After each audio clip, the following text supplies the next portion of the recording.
नमस्कार, मैं डॉक्टर नीरज भूटानी हूँ और मैं आज आपसे एक डिफरेंट विषय पर कुछ बात करना चाहता हूँ। क्या आप लोगों को मालूम है कि जो मॉडर्न मेडिकल साइंस है उसे एक नाम दिया जाता है एलोपैथी। ये ऐसा क्यों है कि मॉडर्न मेडिकल साइंस को हम एलोपैथी का नाम देते हैं, जबकि कोई भी और साइंस हो, जैसे फिज़िक्स हो तो मॉडर्न फिज़िक्स को हम एलो फिज़िक्स नहीं कहते, मॉडर्न केमिस्ट्री को हम एलो केमिस्ट्री नहीं कहते, पर मॉडर्न मेडिकल साइंस को हम एक पर्टिकुलर नाम से पुकारने लगे हैं। इसको मैं उचित नहीं मानता हूँ और इसके कारण मैं आपको बता रहा हूँ।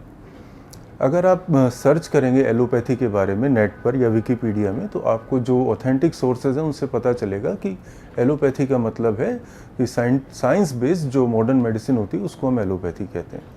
पर अगर आप देखें कि एलोपैथी का टर्म सबसे पहले यूज़ किसने किया, तो आपको पता चलेगा कि इस टर्म को यूज़ किया होम्योपैथी के आविष्कारक डॉक्टर हनीमैन ने। और उन्होंने इस टर्म को बड़े ही डिरोगेटरी तरीके से यूज़ किया कि जैसे ये कोई बेकार या अच्छी पद्धति नहीं है, क्योंकि वो इस पद्धति के सिद्धांतों को नहीं समझते थे और होम्योपैथी के सिद्धांत अलग थे।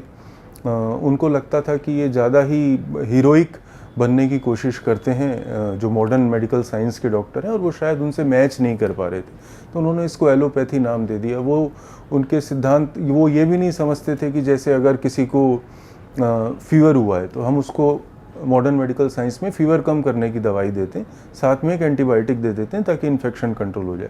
तो वो ऐसी चीज़ों को कहते थे कि दवाई के विपरीत प्रभाव बीमारी के विपरीत प्रभाव वाली दवाई नहीं देनी चाहिए। तो वो उनके अपने प्रिंसिपल्स थे, उन्होंने इसको एलोपैथी का नाम दे दिया। पर लेटर ऑन हुआ क्या, ये नाम स्वीकार्य होता गया और इसको WHO ने भी अपना लिया। अब WHO ने शायद इसलिए अपनाया है क्योंकि उनको लगता था कि हर देश में बहुत सारी ऑल्टरनेटिव और ट्रेडिशनल चिकित्सा पद्धतियां चलती हैं, तो एक एलोपैथी अलग हो जाएगी जो मेडिकल साइंस की मॉडर्न रूप को करेगी शो, और बाकी ट्रेडिशनल पद्धतियां या ऑल्टरनेटिव पद्धतियां अलग रह जाएंगी। पर मैं इसका विरोध इसलिए करता हूँ या इसको एक कॉन्स्पिरेसी इसलिए मानता हूँ क्योंकि जब हम मॉडर्न मेडिकल साइंस को एक पर्टिकुलर लेवल दे देते हैं एलोपैथी का, तो शायद लोगों के दिमाग में ये भ्रम जाता है कि जो दूसरी चिकित्सा पद्धतियां हैं वो भी किसी वैज्ञानिक दृष्टिकोण को ही प्रस्तुत कर रही हैं और वो इतनी साइंटिफिक है। जैसे एलोपैथी एक साइंस है और बाकी ट्रेडिशनल या ऑल्टरनेटिव मेडिसिन भी एक साइंस है, जबकि ऐसा नहीं है, क्योंकि जिस प्रकार के वैज्ञानिक अनुसंधान होकर और जिस तरह की चीज़ों को इनकॉर्पोरेट करके मॉडर्न मेडिकल साइंस बनी है वो कोई भी और पद्धति नहीं कर पाती। जैसे हम आपको एक उदाहरण देते हैं, मान लीजिए फिज़िक्स कैसे इवॉल्व हुई इस दुनिया में। तो फिज़िक्स तो एक ऐसी साइंस है जिसका कोई धर्म नहीं है, कोई राष्ट्र नहीं है। इसमें तो हर देश के लोगों ने कंट्रीब्यूट किया। भारत के लोगों ने, आर्यभट्ट ने इसमें जीरो दिया और लोगों ने और आविष्कार किए, और धीरे धीरे इन सब का संगठित रूप एक आधुनिक फिज़िक्स के रूप में सामने आया, और जो धीरे धीरे लोगों के इन्वेंशंस को, थ्योरम्स को लेकर आगे बढ़ा। ऐसा ही केमिस्ट्री में हुआ। पर जब बात मॉडर्न मेडिकल साइंस की आती है तो हम ये चीज़ भूल जाते हैं कि मॉडर्न मेडिकल साइंस भी ऐसे ही बनी है।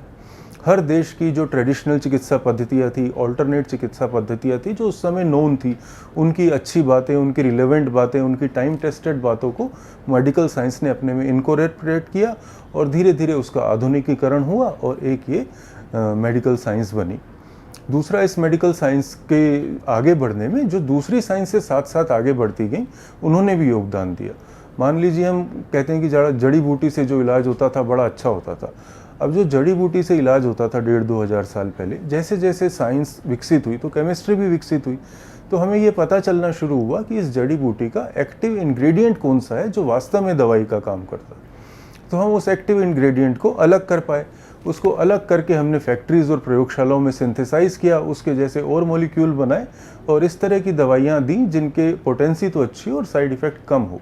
तो लोगों में ये भी एक भ्रम है कि जो मॉडर्न मेडिकेशंस हैं उनके साइड इफ़ेक्ट ज़्यादा होते हैं, जबकि इसके बिल्कुल विपरीत वो प्योरेस्ट फॉर्म में उनको बनाने की कोशिश की जाती है ताकि साइड इफ़ेक्ट्स कम से कम हो।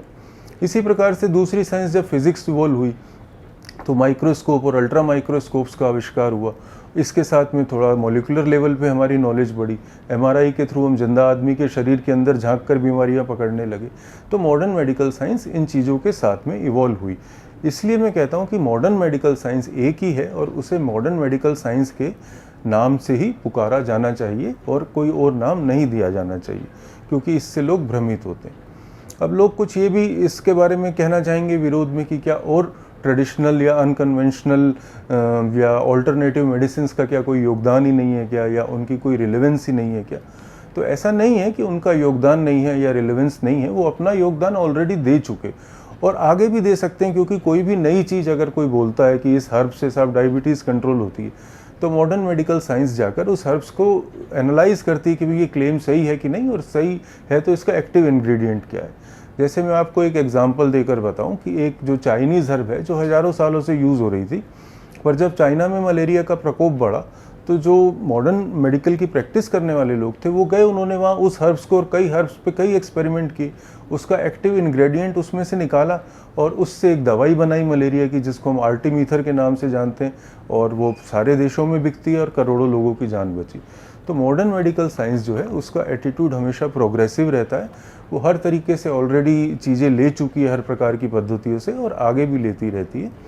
और आप ये देखें कि जो भी मेडिकल साइंस है या और फिज़िक्स है या केमिस्ट्री, इसके जो भी वैज्ञानिक हैं वो ये मानते हैं कि हमारी नॉलेज अभी भी अधूरी है और हमारी बेस्ट नॉलेज अभी आना बाकी है। Our best is yet to come. हमें खोज करती रहनी चाहिए और अपने आप को इम्प्रूव करना चाहिए, ये एक सच्चा वैज्ञानिक दृष्टिकोण होता है। पर अगर आप ये कहते हो कि जो सब अच्छा था वो तो 2-4-5 हज़ार साल पहले उसका पीक आ गया, उसके बाद वो नष्ट हो गया, वो लुप्त हो गया, अब कुछ नहीं हो सकता, तो ये दृष्टिकोण वैज्ञानिक नहीं माना जाएगा। तो अंत में मैं आपसे यही कहना चाहता हूँ कि जैसे एक फिज़िक्स होती है दुनिया में, एक ही केमिस्ट्री होती है, वैसे ही मेडिकल साइंस भी एक ही है और इसको एलोपैथी का नाम ना दिया जाए, क्योंकि proper scientific based modern medical science जो है वो एक है। And that's all. Thank you.